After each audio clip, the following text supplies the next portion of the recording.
Bom, quando eu fui convidado pelo Marcelo para poder fazer essa apresentação, e tem uma razão. Eu fiz o meu doutorado em Portugal, bem antes da existência de qualquer discussão da criação da Comunidade Econômica Europeia e do Tratado de Bolonha.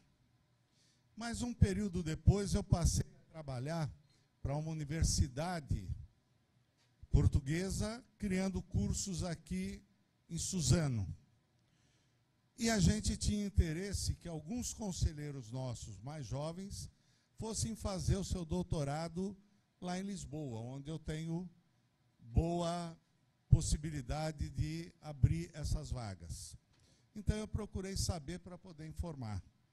Portugal batalhou para não entrar no Tratado de Bolonha, mas acabou entrando.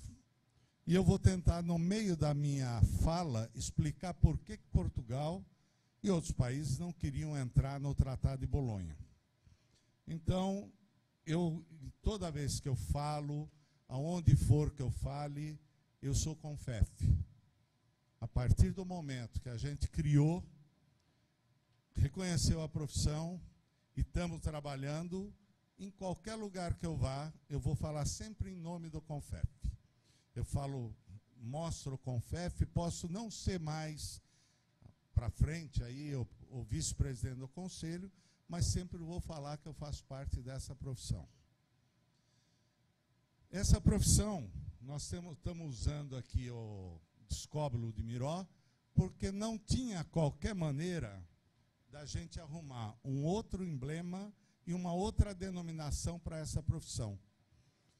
Educação física, profissional de educação física, é diferente de eu falar do sujeito que fez odontologia e é o dentista e tem uma outra denominação. Ou do médico veterinário, que o pessoal... Educação física, o que é educação física? Durante muitos anos a gente não conseguiu nem explicar o que era educação física. Mas quando apareceu a possibilidade, lá em 84, do reconhecimento da profissão, começou a se discutir qual será o nome. E alguns propunham que fosse cineantropólogo, cinesiólogo, e assim veio.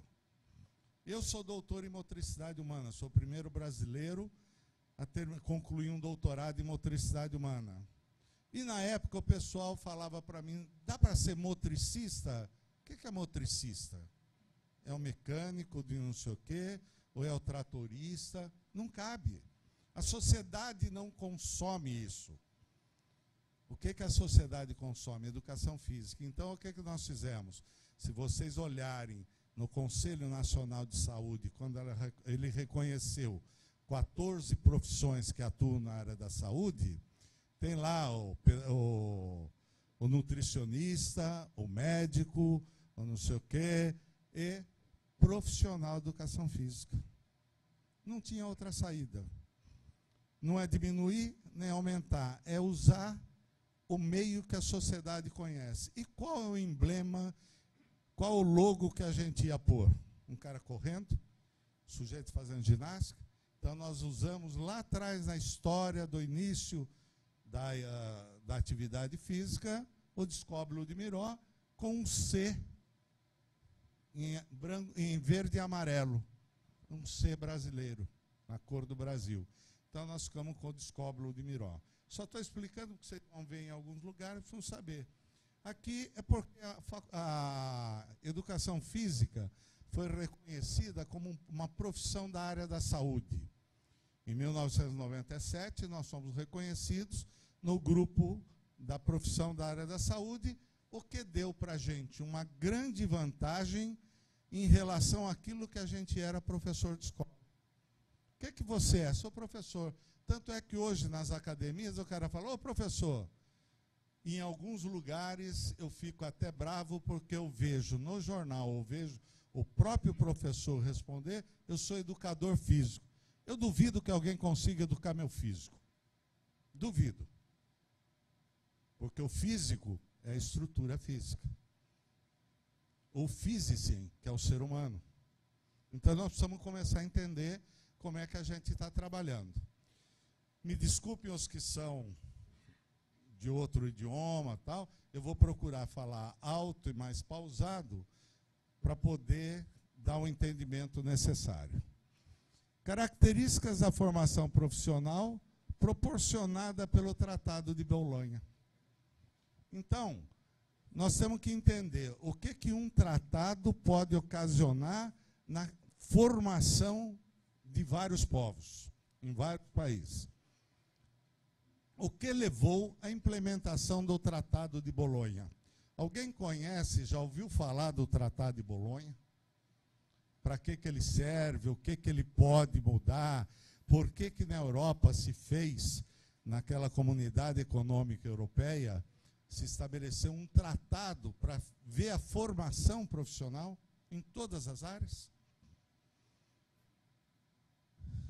Em meados da década de 90, as portas da consolidação da União Europeia, o continente legislava índices de desemprego que passavam a casa dos 10%. A preocupação não era a qualidade da formação. A preocupação no momento era a quantidade de formados para poder assumir emprego.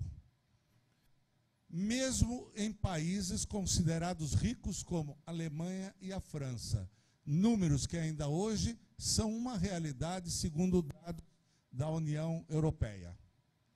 Então, veja, procurou-se formar um profissional adequado a um mercado de trabalho que existia.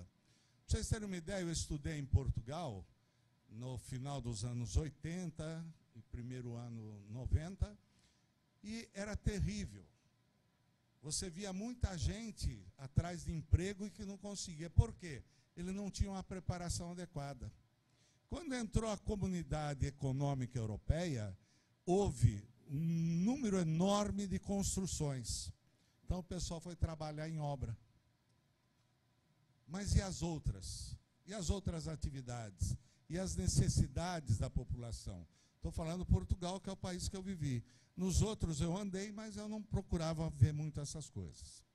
Então, ao mesmo tempo, enquanto os Estados Unidos cresciam como potência econômica e política, nações como Índia e Japão mostravam as garras para o mercado mundial. Se vocês voltarem um pouquinho atrás, vocês vão recuperar na memória que teve um momento aí em que a Índia passou a vender matéria-prima para nós.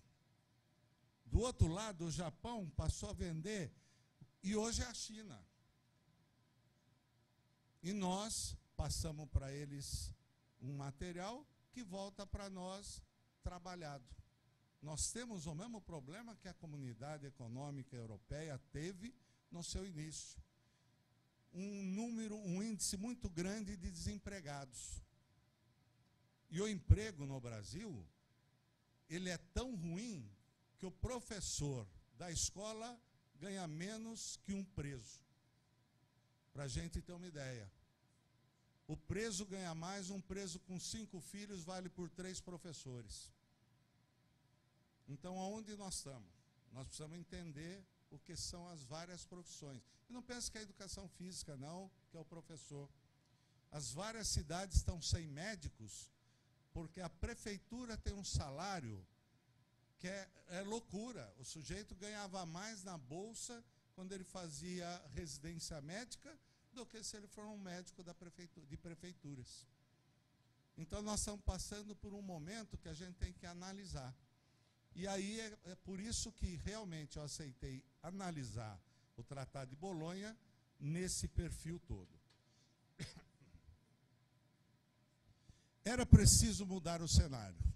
Então, nos anos 90, com toda essa condição, na Comunidade Econômica Europeia, estava se criando a comunidade, entendeu-se que era preciso mudar o cenário. A motivação, então. O processo de Bolonha começou em 1998, eles copiaram o CONFEF, mas de forma errada. Brincadeira, porque o CONFEF é de 98 também. Com a assinatura da Declaração de Sorbonne, em 25 de maio de 1998, envolvendo ministros de educação, Alemanha, França, Itália e Reino Unido. Eles assinaram esse primeiro documento para poder garantir que eles tinham uma perspectiva futura e eram os países que não tinham tanto problema da mão de obra. No caso, só a Itália tinha muito problema de desemprego. Realçou o papel fundamental das universidades no desenvolvimento das dimensões culturais na Europa. Então, quando fez isso, todo mundo começou a entender o que era o processo formativo. Seu principal objetivo, promover a compatibilização entre os sistemas de ensino de toda a União Europeia, proporcionando o aumento da competitividade do ensino superior europeu e a promoção da mobilidade e da empregabilidade na Europa. Então, vocês imaginem, se tentar fazer isso no Brasil, a educação física tem hoje mais ou menos 2.200, 2.300 cursos, não instituições, porque cada instituição pode ter 2 a 3 cursos. Então, e tem instituições que têm 8, tem 10, porque tem vários campos, tal, então elas têm a... Agora, essas instituições topariam fazer um acerto para aumentar a empregabilidade? Vocês sabem o que é empregabilidade? Empregabilidade não é arrumar emprego, é criar possibilidades. Por exemplo, eu fui diretor, criei a faculdade da Unicamp, Educação Física da Unicamp, Universidade Estadual de Campinas. O início da Unicamp tinha 3 núcleos. Uma área de exatas, uma área de humanas e uma área de biológicas. Você fazia vestibular para medicina, você ia fazer 4 semestres em conjunto com quem fez o vestibular para enfermagem, para nutrição, para, como é que chama lá, outro é biologia, eram idênticos. Estudava ali. No 5º semestre é que você assumia o seu curso, o curso de ingresso. E a medicina tinha 6 anos, a biologia tinha 4, e daí o pessoal se formava. Isso visando o quê? Um sujeito que fez engenharia, ele fez engenharia elétrica, ele fez 4 semestres idênticos.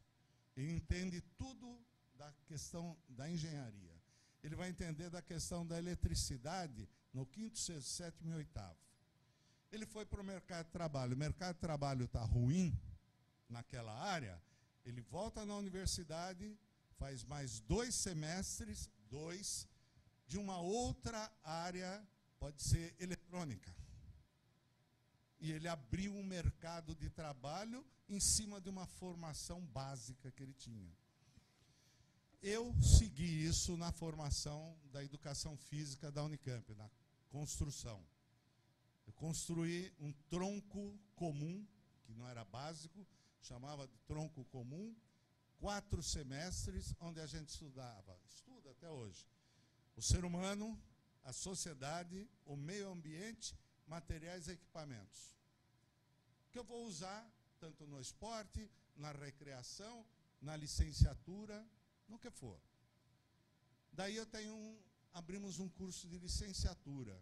O sujeito fazia 5º, 6º, 7º e 8º semestre, trabalhando aqueles conhecimentos para aplicar na cultura, na escola. Eu não quero trabalhar na escola, eu quero trabalhar com esporte. Ele voltava, fazia 5º, 6º, 7º e 8º de um curso de treinamento esportivo. Também não gostei disso. Volta e faz 5º, 6º, 7º e 8º em recreação e lazer, que eram as 3 áreas que nós oferecíamos e ainda oferece. Por que isso? Porque ele tem o tronco base, ele tem o tronco comum. Isso dá para ele o quê? Empregabilidade. Ele pode se mudar com pouco tempo de estudo, mas com uma construção básica de conhecimento. E essa era a ideia que se tinha quando começou-se lá. Portanto, deu grande importância à criação de uma área dedicada ao ensino superior como sendo o caminho crucial para promover a circulação dos cidadãos, as oportunidades de emprego e o desenvolvimento global do continente. Para ter o desenvolvimento global do continente, não podia ficar naqueles 4 países lá. Então, o que aconteceu? Eles tiveram alguns participantes, a Declaração de Bolonha, assinada em 99, por ministro de 29 países, ficando a partir desse momento estabelecida a criação de um espaço europeu de ensino superior até 2010. O que eles estabeleceram? Eles criaram um processo, um sistema que seria avaliado a cada 2 anos até 2010 em todos esses países.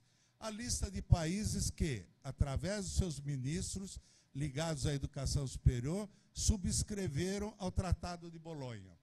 E aqui tem uma lista: Alemanha, Áustria, Bélgica, Bulgária, Dinamarca, Eslováquia, Eslovênia, Espanha, Estônia, Islândia, França, Grécia, Holanda, Hungria, Irlanda, Islândia, Itália, Letônia, Lituânia, Luxemburgo, Malta, Noruega, Polônia, Portugal, Reino Unido, República Tcheca, Romênia, Suécia e Suíça. Então, o que é isso? É um universo. Se vocês pegarem um mapa, eu devia ter posto um mapa, para a gente entender o que eles estavam fazendo. Mas, desde então, os estados signatários da declaração vêm mantendo reuniões regulares. É um único processo. E as reuniões são avaliativas e conclusivas para caminha para lá ou caminha para cá, a cada 2 anos. Então, as providências, até 2010, o ensino superior será profundamente impactado por uma série de mudanças surgidas a partir da Europa neste ano. Cumpre o seu prazo para que se implantem as adaptações previstas no Tratado de Bolonha. Então, todas as adaptações, a partir de 2010, eles entram novamente com modificações. O documento prevê a criação, o documento Tratado de Bolonha, a criação do Espaço Europeu de Ensino Superior, uma região em que os currículos serão unificados, os créditos multivalidados e os estudantes terão livre mobilidade. Então, vejam, antes de eu falar do restante ali, eu moro em Portugal. Tudo que eu estudo é idêntico ao que eu estudo no Reino Unido ou na Alemanha. O que acontece? Eu brigo para arrumar uma bolsa e mudo para lá. Porque lá eu estudo e tenho emprego. Em Portugal eu estudo e vou sair sem emprego. Não estou falando mal de Portugal, estou falando pelo conhecimento. O pessoal estuda, se forma e não tem onde trabalhar. Então, o que eles fazem? Mobilidade do aluno com igualdade de procedimentos. Agora, isso é no papel. Quando eu olho a qualidade do docente de outras universidades, a coisa se modifica. Mas eles não se preocuparam ainda, estão se preocupando a partir de agora, dessa segunda etapa. Na mira do acordo, já em andamento, o aumento da competitividade europeia no cenário mundial e a promoção da mobilidade e da empregabilidade na Europa. Então, eles fizeram tudo de olho nessa condição. Eu gostaria que, enquanto a gente fosse falando, vocês continuassem prestando atenção, mas começassem a analisar quais são os países do Mercosul e como é que a gente poderia aplicar isso no Brasil e em todos os outros países do Mercosul. Os objetivos, então. O rumo foi lançado na direção certa e com objetivo significativo. A concretização de uma maior compatibilidade e comparabilidade entre os sistemas de ensino superior requer, contudo, um estímulo contínuo para que possa ser inteiramente consumada. Eu preciso ter docentes, preciso ter o processo em andamento, preciso ter bolsas, preciso ter desenvolvimento da qualidade para que o processo possa prosseguir. Então, os procedimentos.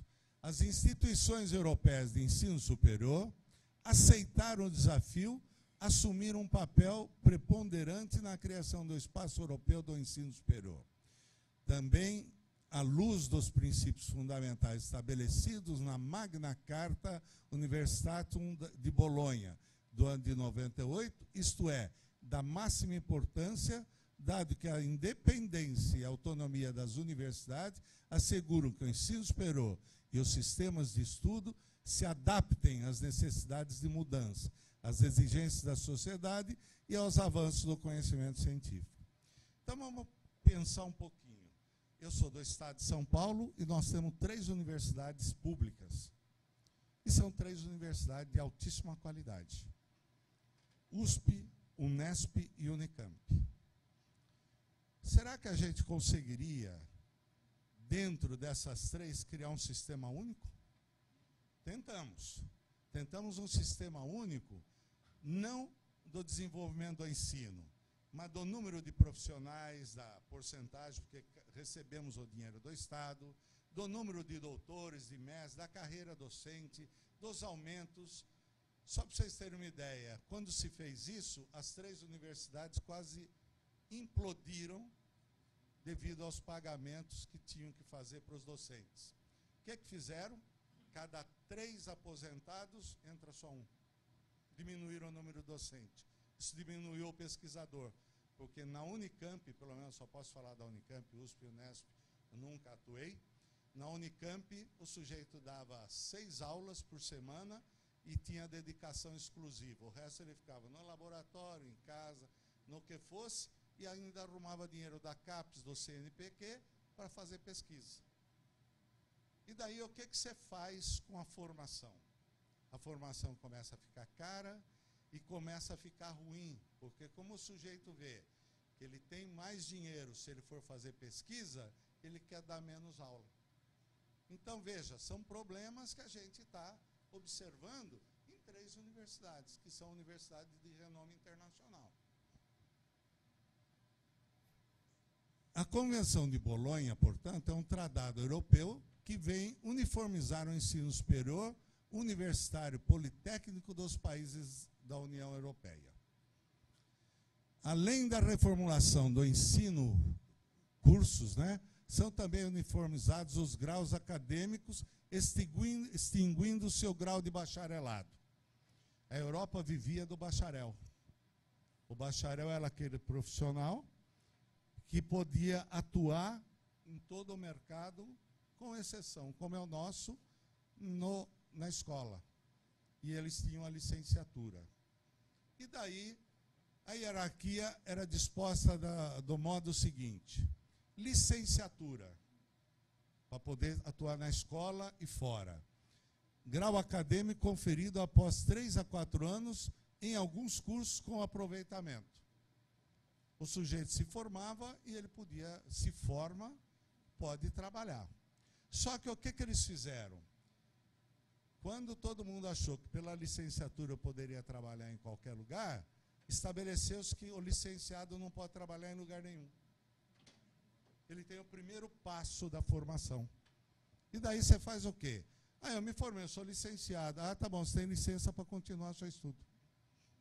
Eles bloquearam de uma outra forma, e daí veio o mestrado, grau acadêmico conferido após 2 anos de frequência, culminando com a apresentação em defesa de uma tese de investigação. O que é isso? Eu vou me dirigir para um determinado campo mais específico, que daí eu posso trabalhar em qualquer país, daqueles 29. Só que, com a licenciatura, eu sou praticamente um técnico. Eu não tenho direito ao exercício como um profissional de nível superior. Eu vou fazer o mestrado. Então, já a maioria ficou com 4 anos, mais 2 já são 6. E daí apareceu o doutoramento, título acadêmico conferido após 3 ou 4 anos, no caso de dedicação exclusiva, culminando com a apresentação em defesa de uma tese de doutoramento. Então, veja, quando eu falei que eu fui olhar para o pessoal nosso e estudar, um deles que eu estava forçando a barra, porque ele fez mestrado comigo, e eu queria que ele fizesse o doutorado, era o Marcelo. Cadê o Marcelo? Ele estava sentado aqui agora, está ali o Marcelo. Então eu fui a Portugal, conversei com o pessoal, só que daí qual a resposta? No mínimo 2 anos em período integral morando em Portugal. Para quem tem negócio, tem família, não é fácil. você sair do Brasil para ir para lá e ficar 2 anos. Carneirinho teve que ficar lá. Carneirinho, você está terminando agora, né? Então, veja, o Bosque, o Cláudio Bosque, deu sorte, porque quando ele entrou ainda não estava implantado lá. E o Carneirinho e mais alguns entraram e está implantado. Então, veja, qual a dificuldade? Eu vou morar fora durante um tempo, mas eu vou ter que voltar para o Brasil, porque a minha família vive aqui, os meus procedimentos são todos aqui. Mas entre eles, na Europa, isso é um facilitador, porque quando eu vou fazer o doutorado, eu já posso estar trabalhando em algum lugar. E esse doutorado, eu estou o período integral lá na cidade, mas eu trabalho até na universidade. Andamento do processo. Ao longo desses anos, tem sido acelerado, nestes últimos tempos, o Tratado de Bolonha obrigou a que cada instituição de ensino organizasse de raiz os seus currículos para uma oferta em contexto europeu, uma vez que o novo sistema facilita o regime de equivalências e permite a mobilidade de conhecimentos e pessoas. Então, veja, a minha universidade, por exemplo, a Unicamp jamais entraria, eu conheço de sobra o corpo docente, a direção, o que está lá, jamais entraria para unificar o seu projeto, seus currículos, mesmo parecidos com o USP ou com o Unesp. Então, é uma universidade pública que vai ter, pode ser forçada por um processo desse, que vai viver em greve. A USP, mesma coisa, a Unesp, mesma coisa. As universidades privadas, qual é o nome que eu tenho que dar? Eu tenho que dar um nome super, não sei o quê, para uma disciplina. E o cara vai lá e joga bola na nossa profissão. Não, mas e o nome da disciplina? Eu não quero saber. O meu programa é jogar bola. Estou falando mal das universidades privadas? Não. É porque o patrão não permite que você proceda a essas alterações, você tem que contratar especialistas. E um corpo docente com titulação para desenvolver isso tem um custo enorme. E daí, um aluno que paga 300, 400, até 500 por mês, vai pagar 2.000, 2.000 e pouco, para poder atuar, para poder aprender numa faculdade. Então, veja, nós no país temos uma complicação por causa da nossa filosofia de vida. Então, o conhecimento, visando o crescimento social e humano. A Europa do conhecimento é agora, por todos, reconhecida como um fator imprescindível ao crescimento social e humano, um elemento indispensável à consolidação e enriquecimento da cidadania europeia, capaz de oferecer aos seus cidadãos as aptidões necessárias para entender os desafios do novo milênio, a par com a consciência de partilha dos valores e de pertencer a um espaço social e cultural comum. Se isso funcionasse, seria uma boa saída. Aplicação dos objetivos. O grupamento de ministros das nações envolvidas entende: teremos que fixar-nos no objetivo de aumentar a competitividade do sistema europeu ao ensino superior. A vitalidade e a eficiência de qualquer civilização podem ser medidas através da atração que a sua cultura tem por outros países. Teremos que garantir que o sistema europeu do ensino superior adquira um tal grau de atração que seja semelhante às nossas extraordinárias tradições culturais e científicas. Então, o que é que eu vou vender? Eu vou vender a minha tradição cultural de um ensino de qualidade.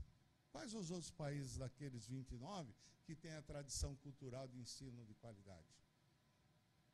Começa a quebrar quando se estabelece esses padrões vindos dos países mais preparados. Políticas para alcance dos objetivos. Ao manifestar o nosso apoio aos princípios gerais estabelecidos na Declaração da Sorbonne, comprometemos-nos em coordenar as nossas políticas, com o intuito de, a curto prazo, o mais tardar até o fim da primeira década do terceiro milênio, em atingir os seguintes objetivos que consideramos serem de principal relevância para que seja criado o Espaço Europeu do Ensino Superior. Adoção de um sistema com graus acadêmicos de fácil equivalência. Também através da implementação do suplemento do diploma para promover a empregabilidade dos cidadãos europeus e a competitividade do sistema europeu do ensino superior. Então, quando eu crio um sistema, qual a competitividade do sistema com quem? São colocações que deixam a gente meio estarrecido, porque vai competir, visando a empregabilidade, os países de menor possibilidade com aqueles de maior possibilidade de empregabilidade. E aí não é um sistema.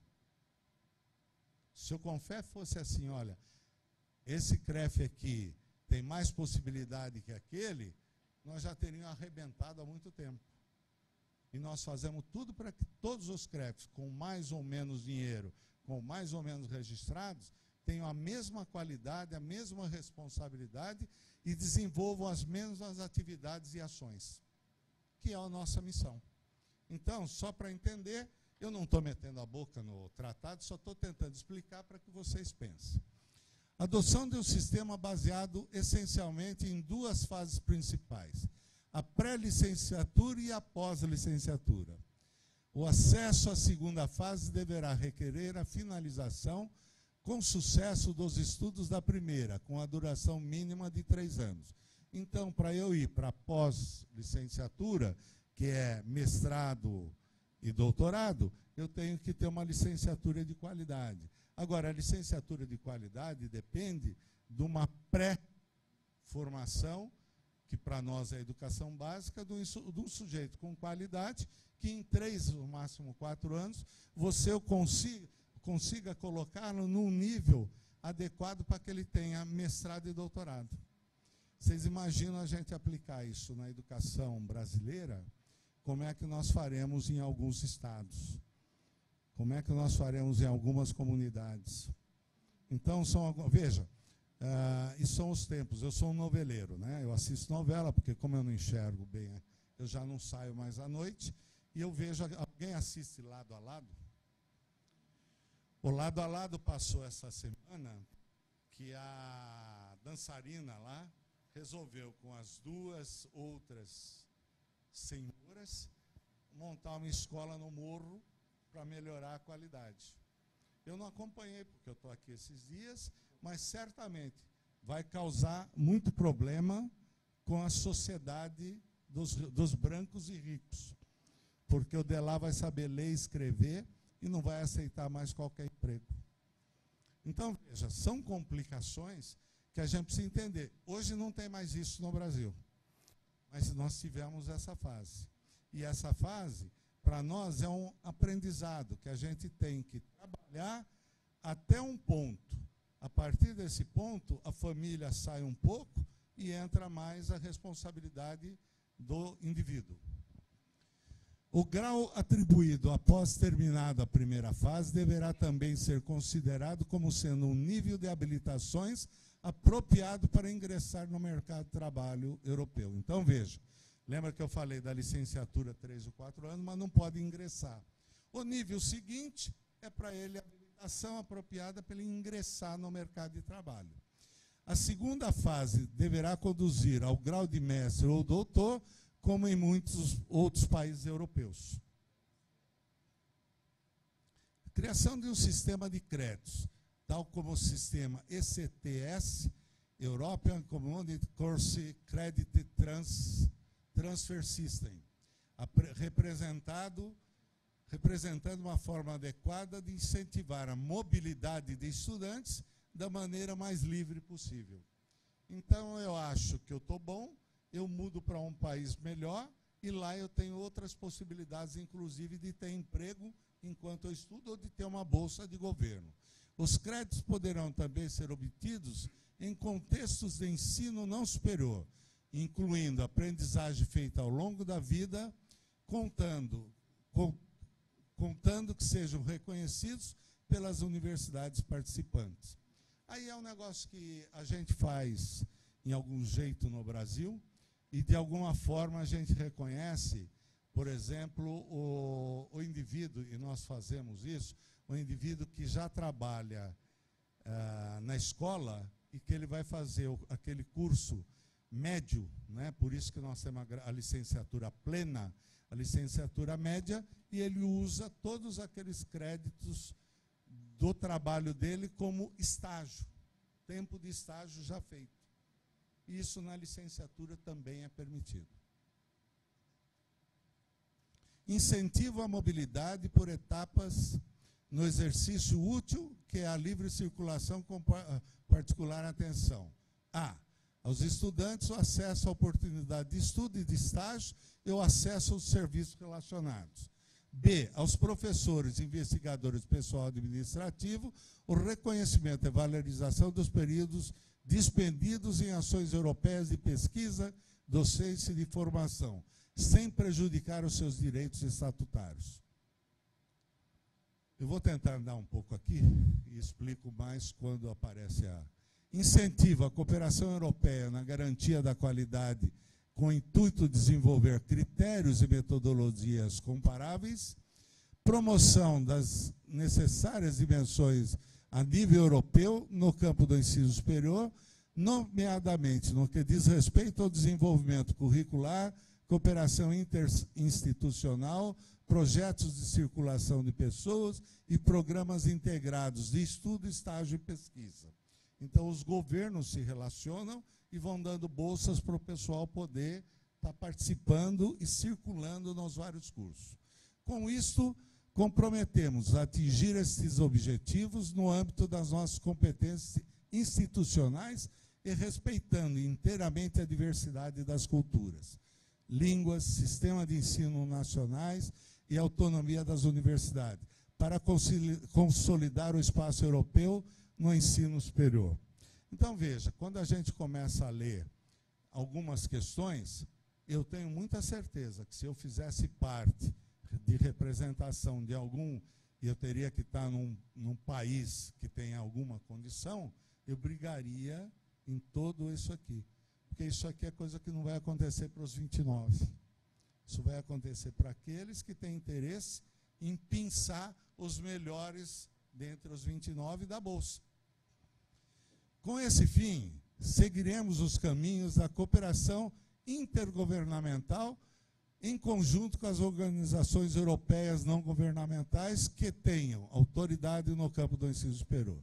Esperamos, de novo, por parte das universidades, uma resposta pronta e positiva e uma contribuição ativa para o sucesso desse nosso empenho. Programação para avaliação. Os ministros convencidos de que a criação do espaço europeu do ensino superior necessita de constante apoio, supervisão e ajustamento às necessidades em permanente evolução, decidiram se reunir novamente dentro de 2 anos para avaliar o progresso alcançado e decidir sobre os novos passos a serem dados. A cada 2 anos, realiza-se uma conferência ministerial que reúne ministros responsáveis pelo ensino superior dos países participantes. Esses elaboram um inventário dos progressos realizados e definem as diretrizes e as prioridades para o período próximo.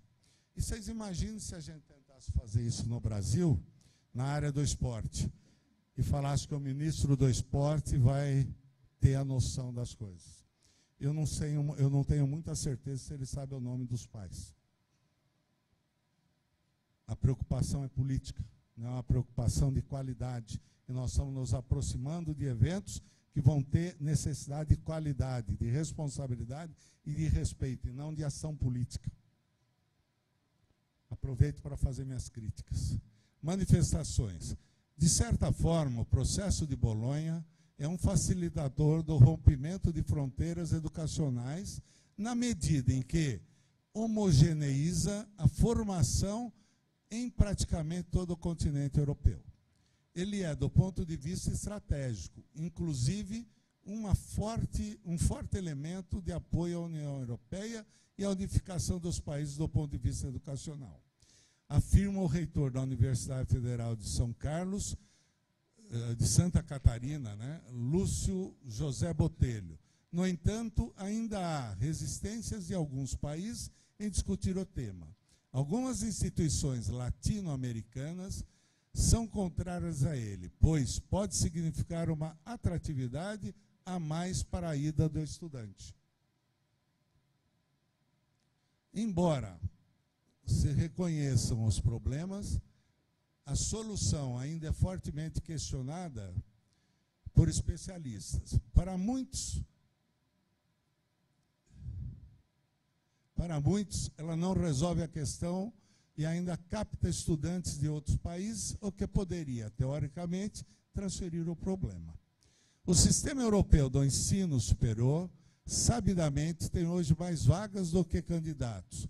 Então, na visão das pessoas que fazem esse tipo de crítica, o sistema criaria uma espécie de cooptação de estudantes estrangeiros pela agilização do processo de formação, explica Botelho, que é a Universidade Federal de Santa Catarina. Difícil ainda especular sobre os demais objetivos do Tratado de Bolonha. No entanto, alguns indicadores mostram que há uma série de outros problemas que precisam de soluções emergentes dentro da realidade da União Europeia. Inegável que há, em boa parte do continente, um déficit de jovens, que não preenche todas as vagas do ensino superior. Levando em conta os dados demográficos atuais da região, o estudo de Human Capital Management 2005, elaborado pela IBM Business Consulting Services, apontou que a população está envelhecendo rapidamente e que, dentro de 20 anos, o número de pessoas na faixa de 50 e 64 aumentará 25%. Ao mesmo tempo, o grupo que abrange dos 20 aos 28 diminuirá 20%. Vocês já tentaram analisar a população brasileira? Nós temos hoje 2.300 cursos de educação física que daqui 10 anos não terão população suficiente nem para metade deles. Principalmente porque está chegando, e nós estamos, o CONFEF está brigando muito contra o ensino à distância. Se o ensino presencial não é legal, imagina o ensino à distância. Mas existe uma grande guerra das instituições de ensino em abrir o ensino à distância. Então, um curso pode ter 5.000 alunos de ingresso e poucos professores que fariam o projeto pelo computador. Um dado importante do cenário atual é que a população europeia está envelhecida e os alunos estão saindo do continente. Então, é preciso mexer no sistema para torná-lo atraente para gerações mais novas. Acrescenta, e agora ele vai entrar meio... torná-lo atraentes, acrescenta a presidente da FAUBAI, Fórum de Assessorias das Universidades Brasileiras para Assuntos Internacionais, Luciene Stalivieri. Ao mesmo tempo, outros jovens passam para o largo da graduação, pois não estão dispostos a enfrentar 5 anos para completar seus estudos, quiçá 10 ou 12 para alcançar o título de doutor. Um colega de Portugal diz que os jovens portugueses não querem mais estudar, eles estão indo direto para o mercado de trabalho e dispensando os estudos. As universidades começam a se preocupar com isso e há uma preocupação dos ministros da educação superior. Sabemos que a Europa tem muitas instituições com graduação boa e doutorado também, mas não tem grande experiência no mercado. No entanto, o processo de Bolonha ignora isso ao compactar a formação. Esses 8 anos significam, na minha opinião, um tempo muito curto para ser compatível com o avanço do conhecimento no mundo de hoje. Opina Jorge Guimarães, presidente da CAPES, Coordenação de Aperfeiçoamento do Pessoal de Nível Superior. Esse século seguramente vai registrar um desenvolvimento científico como jamais tivemos ao longo de toda a história da humanidade. O caminho escolhido parece um pouco fora do que seria razoável esperar. Então, veja, no Brasil, analisando o seu Tratado de Bolonha, não há falas favoráveis. A discussão política em torno da implantação do Tratado de Bolonha tem ainda mais pontos a destacar, especial para países como os latino-americanos, nós. Como evitar a fuga de cérebros para o atrativo novo sistema europeu? Como promover a cooperação internacional e a mobilidade estudantil com um sistema tão diferente e competitivo? Para os países europeus, como evitar que o foco da graduação se volte exclusivamente para o mercado, dificultando a produção e circulação de conhecimento?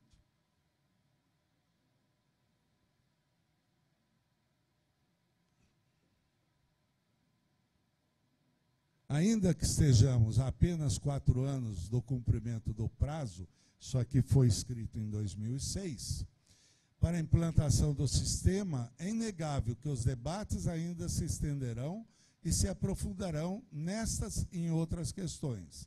Sabemos pelos nossos colegas portugueses e espanhóis que não é uma decisão tão tranquila no âmbito europeu, também que há muita controvérsia, uma discussão importante e necessária para a realidade europeia e que vai ter implicações no seu relacionamento com outras regiões, como é o caso do Brasil e da América Latina, mas que não está acabada.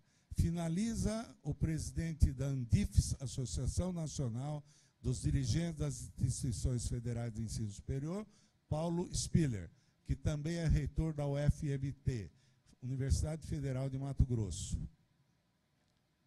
O processo de Bolonha vai implementar uma espécie de cotas educativas. Em Portugal, perderá face aos países europeus tecnologicamente mais avançados.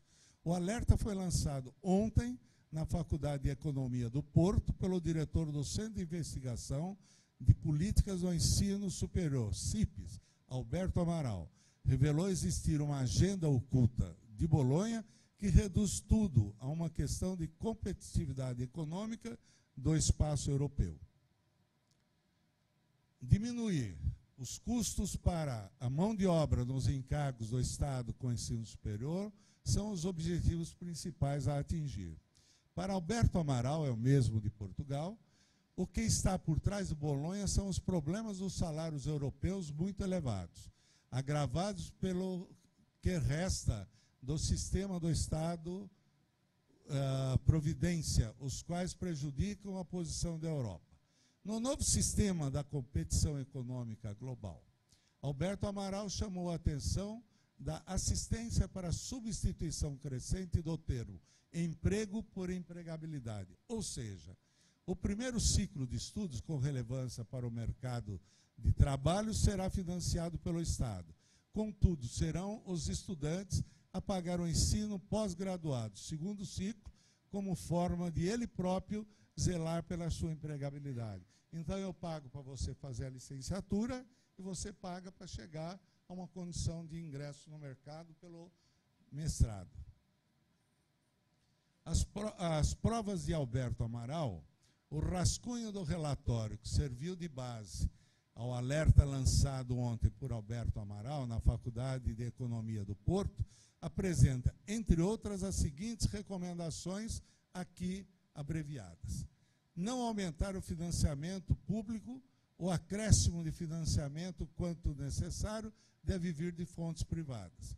O aumento do financiamento privado poderá vir do aumento das propinas. Lá, propina não é embolsar nada, é pagamento das mensalidades, chama propina.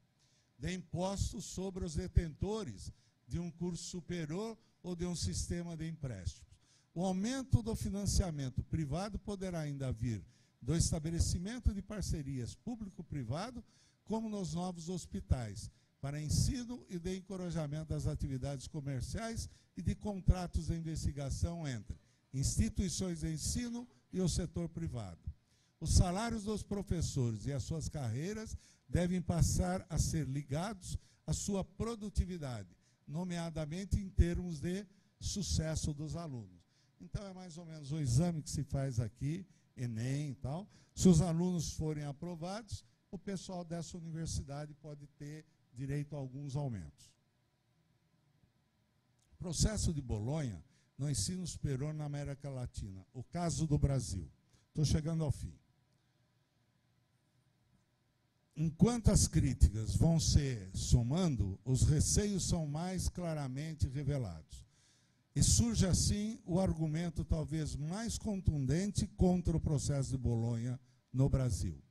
É um novo movimento colonialista, um novo difusionismo, exemplo dos anos de 1960, que dará aos países em questão vantagens evidentes no comércio de serviços educacionais. Dias e Santos, em 2009. São dois pesquisadores da área da educação e que colocam que está se voltando, os anos 60 e aqueles anos em que o governo brasileiro era um governo militar. Então, que tínhamos vários problemas e se espremia a formação. Eu fico por aqui porque eu cortei, quando o Marcelo me falou, eu cortei uma série de considerações minhas, que eu acho que eu fui fazendo durante a apresentação. Eu posso ficar à disposição para responder aqueles que tiverem alguma necessidade. Mas o primeiro entendimento que eu posso declarar é que, se há uma intenção de fazer algum programa desse tipo, algum projeto relacionando os países do Mercosul, o estudo feito, em parte ali, inicial ainda, pelo professor Carneirinho, é uma representação do que ocorreria no campo da educação física. Obrigado.